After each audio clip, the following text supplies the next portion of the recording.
सभी को मेरा बहुत बहुत नमस्कार। आज हम कार्तिक महात्या का 28वां अध्याय सुनेंगे। अगर आपको ये मेरे अध्याय की वीडियो पसंद आती है तो लाइक करना, शेयर करना, मेरे चैनल को सब्सक्राइब करना और हाँ, जो छोटी सी घंटी है ना उसको तो ज़रूर दबा देना। आप तो इसी तरह मेरी वीडियो की नोटिफिकेशन मिलेगी, तभी तो पता चलेगा। तो शुरू करते हैं कार्तिक महात्या का 28वां अध्याय। इतनी कथा सुनकर ऋषि कहने लगे कि हे सूत जी, कृपा करके कार्तिक शुक्ला अष्टमी, जिसको गोपा अष्टमी भी कहते हैं, उसका महात्म्य सुनाइए। सूत जी कहने लगे कि बाल अवस्था में भगवान कृष्ण पहले बछड़ा चराया करते थे।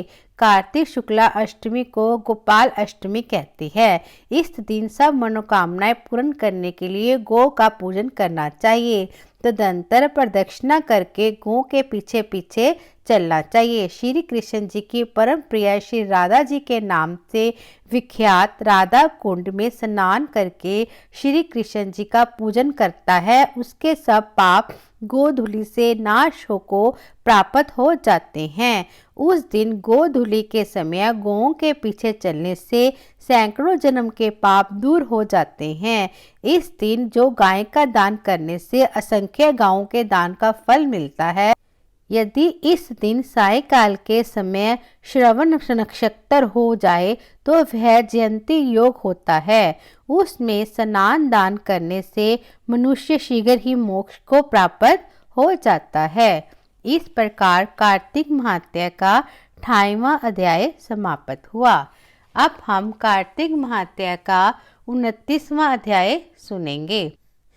राजा पृथु पूछने लगे कि हे नारद जी, आप वेद शास्त्र तथा पुराणों के जानने वाले हैं, सो कृपा करके यह बतलाइए कि किस देवता की कितनी परिक्रमा होती है, उनका क्या फल होता है। यह वार्ता सुनकर नारद जी कहने लगे कि देवी की 1, सूर्य की 7, अग्नि की 7, गणेश जी की 3, शिवजी जी की आधी, पितरों की 3 अथवा 4 तथा विष्णु की 4 परिक्रमा होती हैं।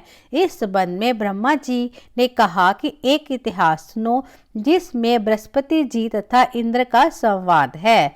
वैवस्वत मनवंतर में एक समय देवताओं सहित इंद्र बृहस्पति जी के पास आ जाकर उनसे पूछने लगे कि हे गुरुदेव, ब्रह्म काल से पहले ये सृष्टि कैसे थी, इंद्र तथा अन्य देवगण कैसे थे तथा उनका कर्म कैसा था। यह सुनकर बृहस्पति जी कहने लगे कि उस समय की बात तो हम भी नहीं बता सकते, क्योंकि उस समय को 6 मनवंतर बीत चुके हैं।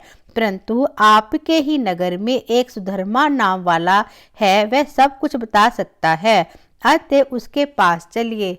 तब बृहस्पति जी सब देवों तथा इंद्र को साथ लेकर सुधर्मा के पास आए। सुधर्मा ने गुरु जी सहित इंद्र आदि देवों का पूजन तथा आदर सत्कार किया। इंद्र सुधर्मा की राज्य लक्ष्मी तथा वैभव देखकर दंग रह गया। तत्पश्चात कहने लगा कि हे सुधर्मा, इतनी लक्ष्मी तुमको कैसे प्राप्त हुई? तुमने कौन सा यज्ञ, दान अथवा तप किया था तथा ब्रह्मा कल्प से पहले की बात तुम कैसे जानते हो? यह सब हमसे कहो। सुधर्मा कहने लगा कि हे इंद्र, जब चारों युगों की 1000 चौकड़ी बीत जाती है तब ब्रह्मा का एक दिन होता है। उस दिन में 14 मनु और इंद्र होते हैं। जब हम विष्णु लोक में थे तब वहां पर रहते हमारे सामने इतने ब्रह्मा हो चुके कि उनकी हम गिनती नहीं कर सकते। इसके पश्चात जब हम स्वर्ग में आए सो हमने जो भी अच्छा कर्म किया और जिसके कारण हमने इतनी लंबी आयु पाई, उसको सुनो। पहले जन्म में हम मांस खाने वाले गिद्ध थे। एक समय कार्तिक शुक्ला नमी को श्री विष्णु के मंदिर पर बैठे हुए थे, तभी एक शिकारी ने हमको बाण मारा, जिससे हम घायल होकर मंदिर में आ गिरे। उसी समय मांस के लोभी एक कुत्ते ने आकर मुझको पकड़ लिया। उस कुत्ते को देखकर और भी कुत्ते वहां पर आ गए। वह कुत्ता उनके डर के मारे मंदिरों के चारों ओर चक्कर लगाने लगा। दूसरे कुत्ते भी उसके पीछे पीछे भागते रहे। इस प्रकार सबकी प्रदक्षिणा हो गई। इसी बीच मेरी मृत्यु हो गई। उस प्रदक्षिणा से भगवान बहुत ही प्रसन्न हुए और मुझको अपना परम पद दे दिया। यह बात सुनकर इंद्र को अत्यंत प्रसन्नता हुई और उन्होंने विधि पूर्वक भगवान का पूजन तथा प्रदक्षिणा की। नारद जी कहते हैं कि हे राजन, कार्तिक शुक्ला नवी सत्ययुग की आदि तिथि है। उस दिन भगवान की पूजा, प्रदक्षिणा, दान, तप तथा यज्ञ करने से कई गुना फल प्राप्त होता है। यदि कार्तिक कृष्णा नवी को मथुरा में जाकर भगवान की पूजा व प्रदक्षिणा की जाए तो उसके फल का तो कहना ही क्या। प्रदक्षिणा करने में जितने पग उठते हैं उतने ही कुल वैकुंठ में जाते हैं। यदि मथुरापुरी दूर हो तो अन्य किसी स्थान पर प्रदक्षिणा करें। यदि वह भी ना हो सके तो ब्राह्मण विष्णु की मूर्ति, गो या गो के स्थान, शालिग्राम और तुलसी की ही प्रदक्षिणा कर लेवे।